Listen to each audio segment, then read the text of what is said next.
महाकाल का अर्थ होता है जो काल से भी परे हो, जो समय से भी परे हो। One who is beyond the time, समय से जो परे हो, अकाल हो। वो सिखों में है ना अकाल तख्त, वही है महाकाल। तो ये तो क्षेत्रीय महाकाल का। और यहाँ शिव चर्चा करने हम लोग आए। आप लोगों को आना चाहिए बिहार, झारखंड और उस प्रदेश में शिव चर्चा करने, क्योंकि ये क्षेत्रीय शिव का है। और अभी अन्नू बाबू बोल रहे थे, कल हम लोग महाकालेश्वर में थे, वहीं पर बगल में कुछ दूरी पर मच्छिंद्रनाथ गोरखनाथ के गुरु हुए हैं भारत के इतिहास में, उनकी समाधि है।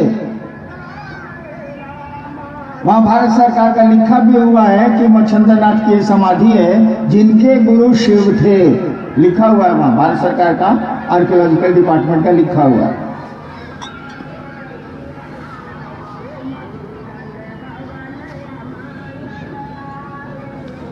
आठवीं 9वीं सदी में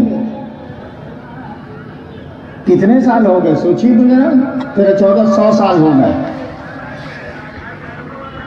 8वीं 9वीं सदी में वो आदमी था, वो संत थे जिसने शिव को गुरु माना, और उनका कार्य क्षेत्र मध्य प्रदेश ही रहा है, अमरकंटक से लेके ये उज्जैन तक।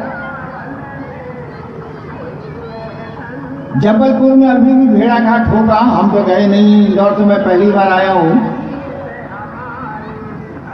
उन्हीं की किताबों में, उन्हीं से संबंधित किताबों में मैंने पढ़ा है। वहां उन्होंने 64 योगिनियों की स्थापना की शिव को गुरु मानने के बाद, और आपके यहाँ की समाधि है उज्जैन में। तो इस क्षेत्र में तो शिव की शिष्यता 8-9 सदी में थी, 8वीं-9वीं शताब्दी में थी। समय का प्रवाह ऐसा चला कि गुरु पद गौण होता चला गया, शिव का गुरु पद कमजोर पड़ता चला गया, देवता का पद ऊपर है। देवता का पद तो उनका हमेशा से ऊपर है।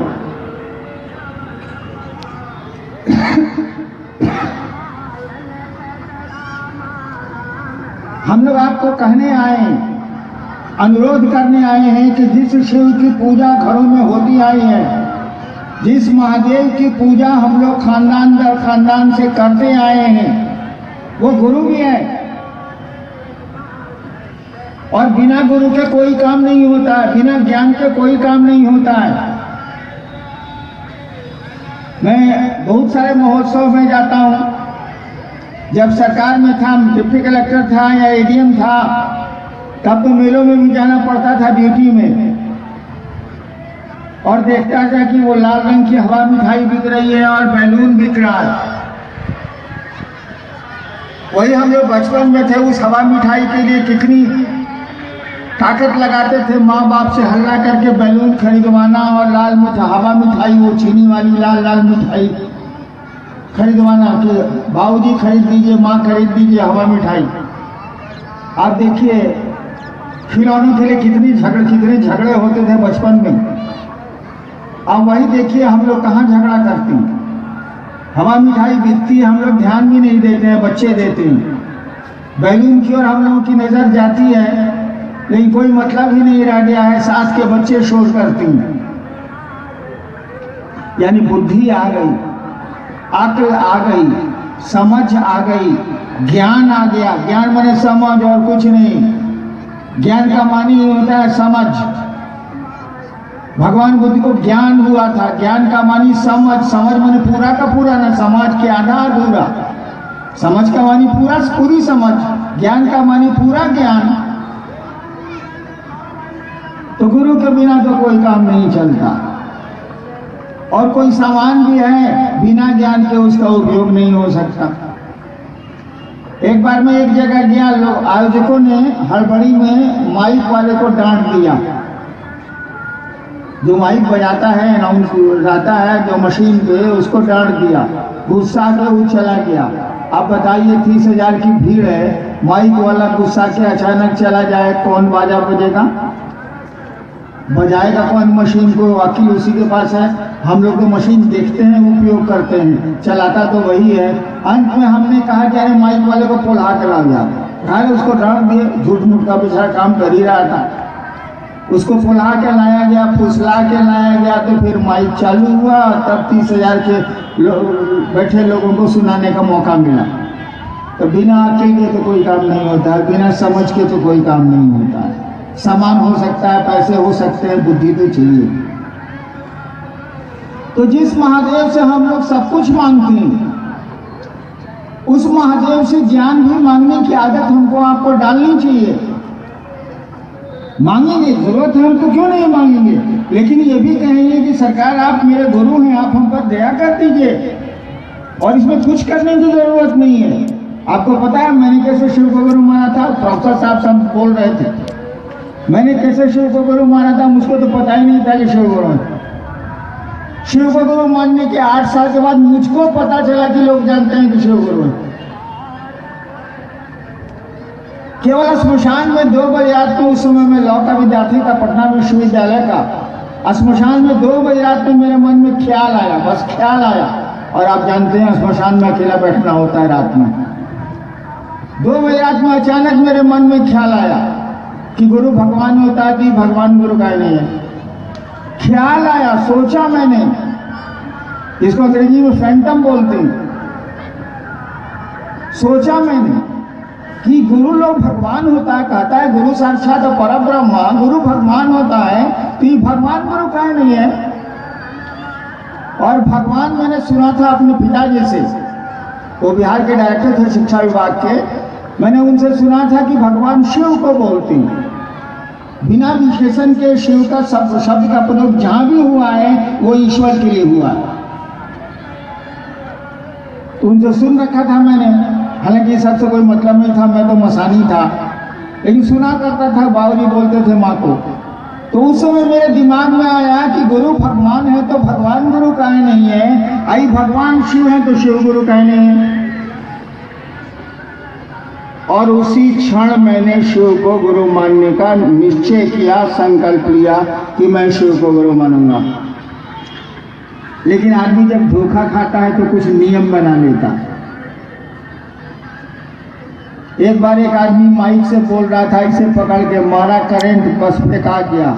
उसके बाद उसको कहिए माइक छू के बोलेगा, छू नहीं सकता, दूर से बोलेगा। मैं धोखा खा लिया, तब नियम बनाए हुए है कि माइक पर बोलना है तो उसका रॉड नहीं पकड़ना है, साले करंट कभी कोई मारता है। तो हम भी 3 नियम बना लिया। शिव को गुरु माना, हम 2 बजे रात में आरा के गांधी स्मशान में, बिहार में जिला है भोजपुर। हमने भी नियम बनाए कि महादेव अगर आप फोटो में जैसा दिखते हैं वैसा आइए, उस तरह से मेरे सामने आइएगा, हम आपसे कुछ नहीं सीखेंगे। कि मैंने प्रेत देखे थे शिव के रूप में स्मशान में, हम आपसे कुछ नहीं सीखेंगे। आप आदमी के रूप में आइएगा तब वो आपसे कुछ नहीं सीखेंगे, क्योंकि बहुत गुरु थे मेरे। और तीसरी कसम मैंने खाई थी कि अब तक जितना हम पूजा पाठ किया है अभी से नहीं करेंगे, क्योंकि अब तो मास्टर बदल लिया था। हमने कहा मास्टर जो पढ़ाएगा सो पढ़ेंगे, नहीं तो नहीं पढ़ेंगे।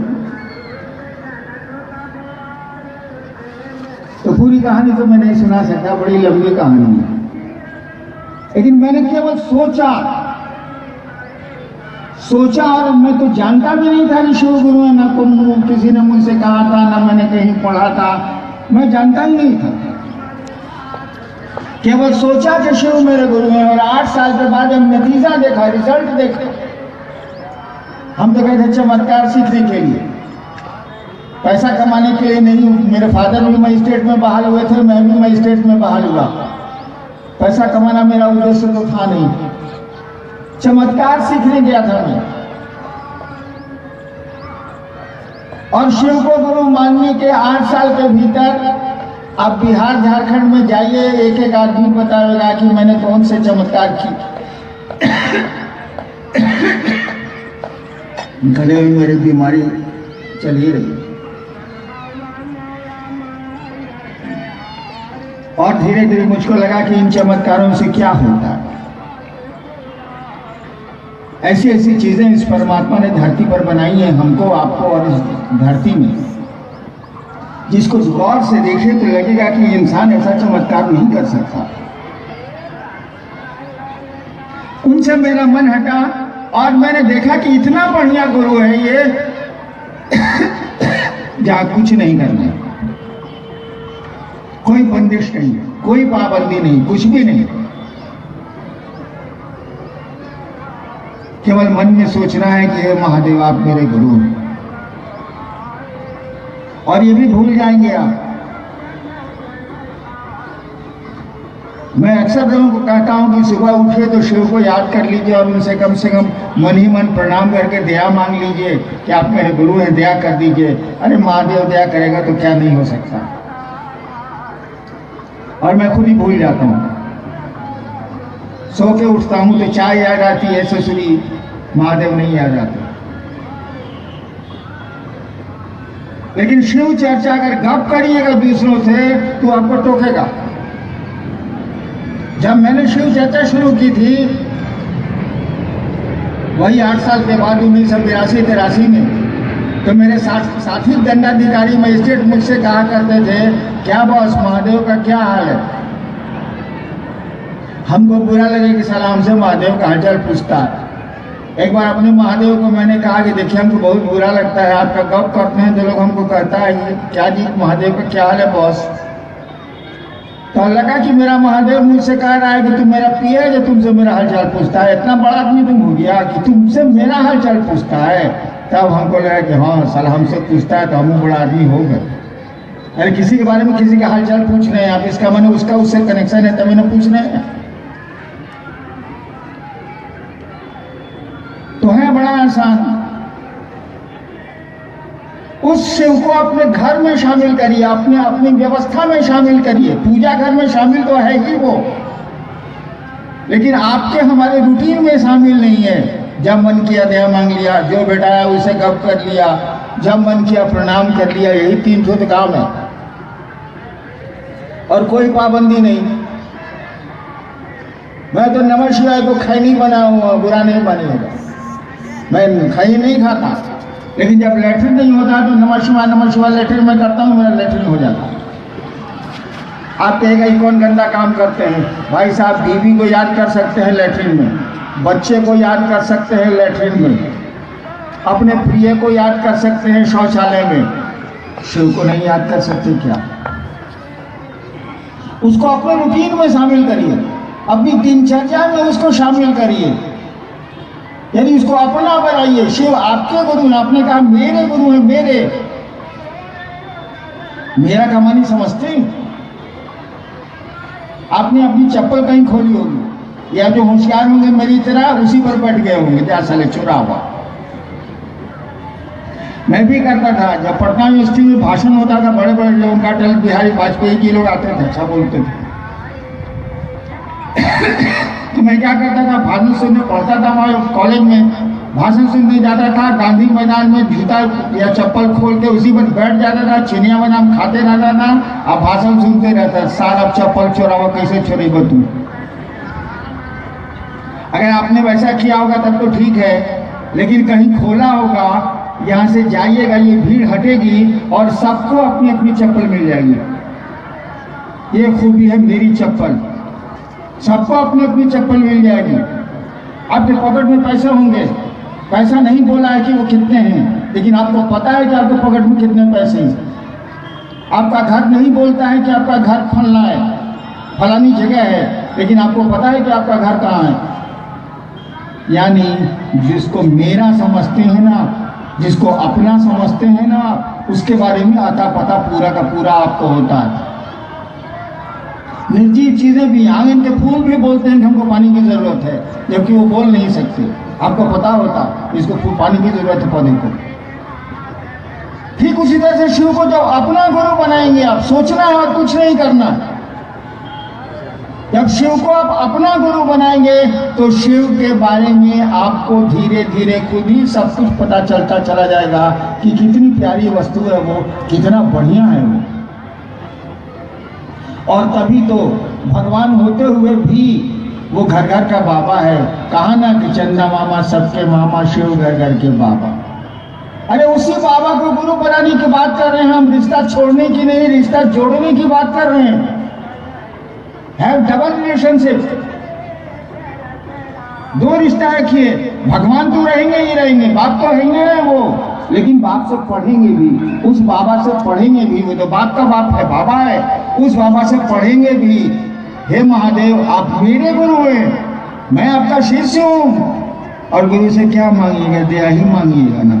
क्या जरूरत है, क्या नहीं जरूरत है, हम आप क्या जानते हैं? 1 मिनट के बाद आपको क्या जरूरत है, हमको क्या जरूरत है, हम लोग तो जानते नहीं।